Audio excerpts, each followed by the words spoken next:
এই পৃথিবীতে একটা লোক বিশ্ব নবীকে অপমান করার জন্য একটা সিনেমা বানাইছিলেন। কি বানাইছিলেন? সিনেমা। কি বানাইছিলেন? সিনেমা। লোকটার নাম ছিল আন্ড্রু, একজন বিশ্বমানের পরিচালক। মুহাম্মদ সাল্লাল্লাহু আলাইহি ওয়াসাল্লামের চরিত্রকে ব্যঙ্গ করে একটা সিনেমা বানাইছেন। সিনেমার নাম ছিল লাইট অফ ইসলাম। কিনা? Light of Islam. সে নিজে বলেছে এই সিনেমা আমি বানাইতাম না, আমি বানাইছি শুধুমাত্র ইসরায়েল এবং আমেরিকার কিছু কি বলে ফুসকানির কারণে আমি এই সিনেমাটা বানাইতে বাধ্য হয়েছিলাম।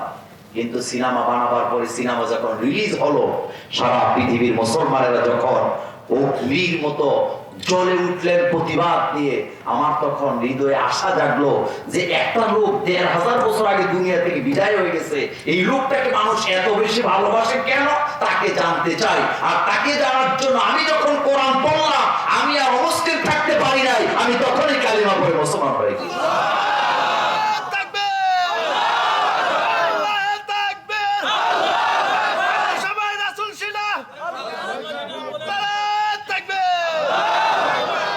আমার বন্ধুগণ, আমার কাছে প্রমাণ আছে, প্রমাণ ছাড়া কোনো কথা আমরা বলি না, যেহেতু কথা রেকর্ড হয়।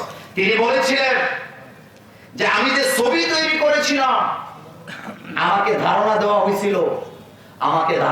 হয়েছিল যে মুসলমানেরা হলো বিশ্বের মানবতার জন্য সবচেয়ে বড় শত্রু।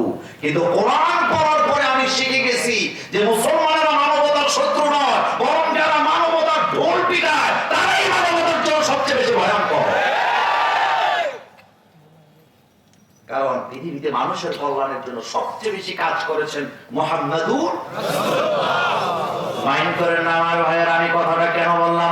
আজও দুনিয়াতে যারা আলেম ওলামাদের বিরোধিতা করেন, কোরআনের মাহফিলের বিরোধিতা করে, ইসলামের বিরোধিতা করে, তারা যদি আমাদের মাহফিলগুলিতে আসতো আর বুঝতো, বসতো, তাহলে আজকে যারা আমাদের মাহফিলে আছে তাদের মতো কোরআনকে তারাও ভালোবাসতে শিখতো।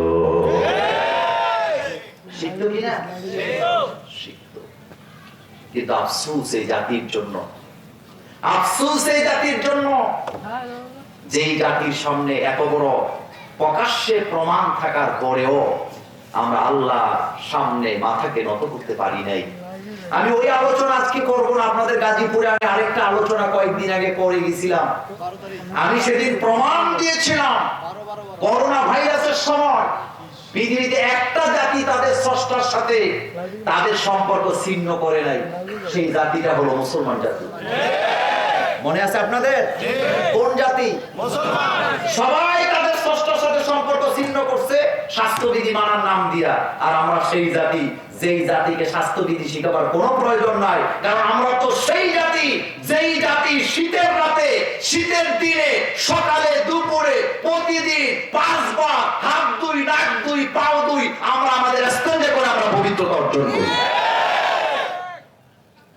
আরে ভাই, স্বাস্থ্যবিধি আপনি আমাদের শিখান। আমরা পৃথিবীবাসীকে স্বাস্থ্যবিধি শিখাইছি। 5 বেলা হাত ধোয় কোন জাতি ভাইরা বলেন তো? কোন জাতি? আরেকটা জাতির নাম বলেন, কারা ডেলি 5 বার হাত ধোয়। চিকিৎসা বিজ্ঞান বলেছেন পৃথিবীর সবচেয়ে ভয়ঙ্কর ময়লাগুলি নাকের ভিতরে আটকায় যায়। পৃথিবীর কোন জাতি ডেলি 5 বার নাক পরিষ্কার করে? শুধুমাত্র মুসলমানরাই করে। এর দ্বারা বোঝা যায় মুসলমান কতটা স্বাস্থ্য সচেতন। কি শিখান আপনি? কি কথা বলেন? আপনি আসেন না কোরআনের কাছে, কোরআনের জ্ঞান। আল্লাহ রাব্বুল আলামিন কোরআনে বলছেন, ওয়ালাউ আন্না মা ফিল আরদি মিন শাজারাতিন আকলামু ওয়াল বাহরু ইয়ামুদ্দুহু মিন বা'দি সাব'াতি আবহুরিম মা নাফিদাত কালিমাতুল্লাহ। আল্লাহ বলেন পৃথিবীর সমস্ত পানিগুলা যদি কালি হয়ে যায়, আর সমুদ্র মহাসমুদ্রকে যদি ওই পানি দিয়ে ভর্তি করে দেওয়া হয়, আবার যদি খালি করা হয়, আবার যদি দেওয়া হয়, ওই কালি দিয়ে যদি লিখতে শুরু করে দাও, তোমার রবের কথাগুলি লিখে শেষ করে দিতে পারবা না। কোরআনে জ্ঞান আছে না নাই? আছে।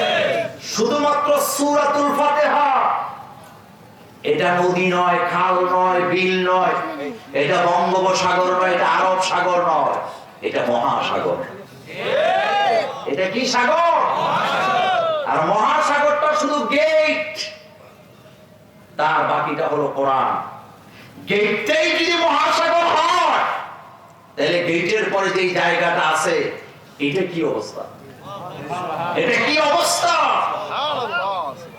আল্লাহ পাক আরেক আয়াতে বললেন, যদি পৃথিবীর সমস্ত গাছপালা কেটে কলম বানাও, আল্লাহু আন্না মাহফিল আরো দিবি সাজাওয়া, এই জমিনে যত গাছপালা আছে সব কেটে যদি কলম বানিয়ে দাও, সমুদ্র মহাসমুদ্রের পানিগুলো যদি কালি বানিয়ে দাও, ওই কলম আর কালি দিয়ে যদি লিখতে শুরু করে দাও, লিখতে লিখতে তোমার কলম কালি শেষ হয়ে যাবে, আল্লাহর কালামের ব্যাখ্যা লিখে শেষ করতে পারবা না।